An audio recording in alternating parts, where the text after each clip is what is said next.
Hello everyone, welcome to Anime No Me, and thank you for joining us for another One Piece video. There are some truly interesting events happening in the One Piece manga, and now that some explanations have been given regarding Vegapunk, the Straw Hat conflict against CP0 is about to begin. As said by Vegapunk in this last chapter, when CP0 moves, it means that there will be a big historical event. So now we see a really big confrontation is about to happen in these next few chapters. So in today's video, we're going to talk about the events that could happen in this next chapter based on some important events from chapter 1068. We're also going to talk about what we can expect from the next chapter and what battles could actually start happening. But before we dive into the video, if you're new to the channel or even if you've watched a bunch of our videos, we'd be absolutely honored if you'd leave us a like or even subscribe and maybe leave us a comment letting us know what you thought of the video. It really helps us out, especially with that YouTube algorithm, and it motivates us to make more content. And if you'd like to help out the channel in a bigger way, consider sharing this video or another one of your favorites with a friend. But without further ado, let's get into the video. So my friends, at the beginning of the conversation between CP0 and Pythagoras, we were reminded for a second time that the marine base G14 is quite close to Egghead Island, indicating that at some point, this battle between the marines that are at this base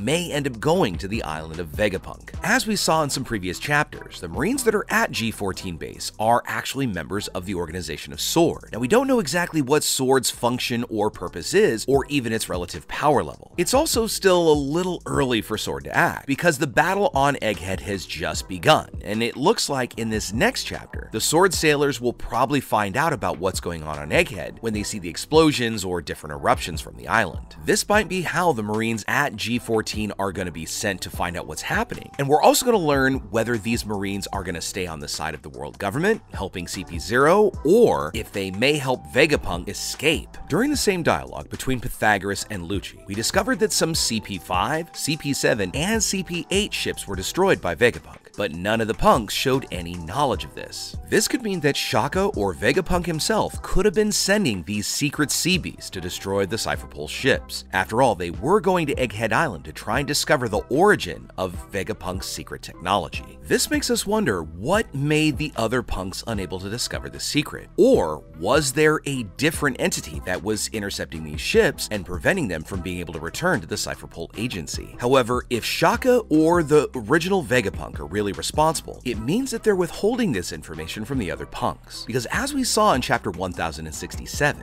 Vegapunk and Shaka knew that CP0 was a threat to their lives, while the other punks were waiting to welcome them and allow them to enter the island. This could be some foreshadowing of a plot regarding this extra information that Shaka has, and could even involve Punk Lilith as a traitor, since she is most likely to do this because of her greedy and explosive behavior. We also discovered in this last chapter that Seraphim Kuma, also known as S-Bear, is obeying CP0's order, in addition to having the same power as Kuma's Devil Fruit. So it does seem that Vegapunk was able to replicate the fruit in a way that is actually perfect, since Seraphim Kuma doesn't have any flaws in his fruit, unlike Momonosuke, in which the punk considers it a flaw because the color was pink instead of the original blue. We were also able to see that Seraphim Kuma was able to use the power of this fruit perfectly, being able to use it as a weapon in this next chapter to help CP0 advance even further into this hostile territory. Or it could just be a means of transportation to get there to a certain desired location via his teleportation. It's also very likely that the real Kuma will probably arrive in Egghead this next chapter to help Vegapunk and the Straw Hats manage to confront CP0, since we did see that he used his own power to teleport away from where the Revolutionary Army was trying to treat him. However, he didn't take any other revolutionaries with him, nor did he ever say where he was going. This leaves all the revolutionaries who were witnessing his departure confused as to where Kuma was off to. This could mean that Kuma might likely be away from the revolutionaries for quite some time until he resolves the unfinished business he has with Vegapunk, a plan they've been waiting to resolve for quite a few years. Another big hope that we have in this next chapter is that we will get many more revelations about Kuma's past through CP0 or even through Vegapunk himself, who probably knows Kuma's entire past. We've already learned that he belongs to some quote-unquote special race, but we might actually get to learn the identity of that special race. We'll also hopefully learn the reasons why Vegapunk modified his entire body, turning him in definitively to a robot, and the real purpose Kuma and he agreed to do this research search in the first place? Obviously, we're not going to get all this information at once because Oda does like to keep a certain level of mystery about the reasons that led Kuma and Vegapunk to do this. But little by little, we're going to get these revelations as to why all this happened.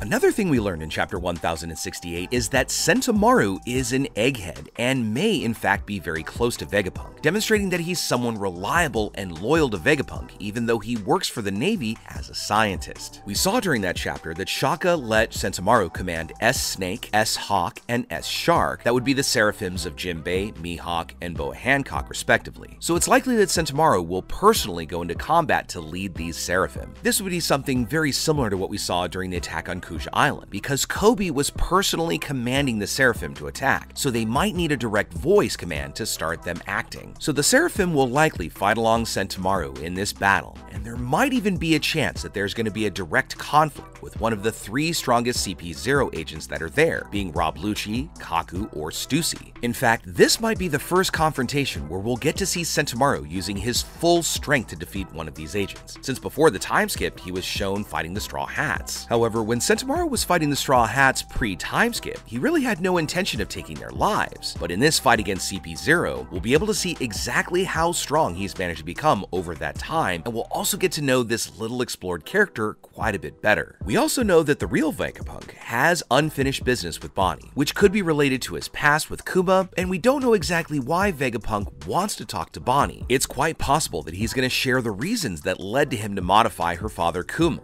or even share something important to her, as Vegapunk might know that Kuma is on the island and wants a reunion between father and daughter to happen. If this reunion were to occur, this would reveal some secrets that might interest a lot of us. So in these next chapters, we might get a lot more information about Kuma and the mysteries that surround this very important character. We'd also like to point out that Stussy presents a very real danger to Vegapunk, because it seems she already seems to know all about Egghead Island, saying that she even missed the place. And so far, we don't know how she's ever been there or how long she might have lived there among Vegapunk or some of the others. So it could be that she has a deeper connection to the location, or she may have just gone there to analyze the entire island, since it's a really important place to the world government, with many valuable technologies and weapons, and she could have even been looking to steal and sell certain things on the black market for a very high price. Or Stussy could have gone to Egghead in a much more peaceful way as a guest of Vegapunk, getting to know the whole place and even helping the scientist with something specific. But it's still much too early to try and analyze Stussy's relationship with Vegapunk, or the reasons why she knows about all the pitfalls that exist on Egghead Island. Only in future interactions that they will have together will we be able to find out what the exact relationship is between these two characters. In the initial attacks on Egghead Island, it was shown that even though the punks are very strong and resistant, they're not able to face powerful enemies like Rob Lucci or even the Straw Hats. They seem to depend on their robotic weapons so that they could win this conflict, because a direct battle against CP0 is quite risky, especially against the 3 main agents of CP0. In previous chapters, we saw that Atlas was able to withstand a punch from Luffy and even throw an incredible punch back at Luffy and threw him for quite a long distance, demonstrating that he had a great durability and strength. However, Luffy had attacked her with no real intention of actually hurting her. He just hit her with an ordinary punch to test and see how strong Atlas was. And the punch that Luffy took from Atlas, he took without showing any kind of resistance. So the punks may not be as strong as we thought they were, especially when compared to some of the stronger characters in the One Piece universe. Sure, the punks are strong, but only against more average enemies. So the Straw Hat Pirates and these well-trained agents present a much greater threat to the punks. So the only way they have to deal with these strong enemies is through their inventions like the robots and even the seraphim that they'll have to use in these next chapters to stop CP0. This means that in this growing fight against CP0, the punks may not directly interfere, because if they had to, few of them really have the ability to fight as well as Atlas. Most of them appear to be quite small and may not have much physical combat ability at all. So if it is necessary for them to enter the fray, they might end up going into some kind of mechas or other weapons that create and augment their combat skills. And finally, let's talk about Luffy's upcoming confrontation and rematch against Rob Lucci, which may or may not happen in this upcoming chapter, because currently Luffy has Bonnie on his lap while Jinbei and Chopper are also accompanying them as they float up. Let's remember that Vegapunk asked Luffy to take Bonnie to him, and at the moment she can't go alone because she fainted when she saw many of the different insects coming towards her. So there's a possibility that Luffy might pass on facing Lucci, at least at this moment. So So it might come down to Jinbei and Chopper to face CP0 while Luffy takes Bonnia, because it's dangerous to leave her unconscious during this battle. She could end up getting injured by one of the agents, so somebody's gonna have to stay back and hold them off until Sentomaru arrives with punks for support. But however it plays out, many of us in the community are looking forward to this rematch between Luffy and Rob Lucci in the future, because we know it's going to be interesting, and with all the growth that Lucci could have had since the time skip, this opens up immense possibilities for us to see Luffy in Gear 5th again in combat. But now that we've covered our expectations for our upcoming chapter of 1069, we'd love to know what you think about it. First off, do you think Luffy will end up taking Bonnie up, or will he charge Jinbei and Chopper with that and he'll stay back to face off against Lucci? Next, when do you think we're gonna see Kuma? And do you think it's gonna be possible that we're gonna have a chapter that focuses more on Kuma in his past and this mysterious secret special race that he belongs to? And finally, what do you think about the punks, and do you think there is a traitor among them? Now earlier we mentioned that Lilith could be a plant, but she could also be a red herring, because we know that Oda loves a good twist. Let us know what you think about all that in the comments below. So as we wrap up our expectations video, we'd like to thank you all so much for watching the video, especially those of you who stayed with us all the way up to the very end. Be sure you comment on any themes or ideas that you'd like to see in future videos. And also, since you made it this far, give us a like and hit that red subscribe button before you head out to take on the rest of your day.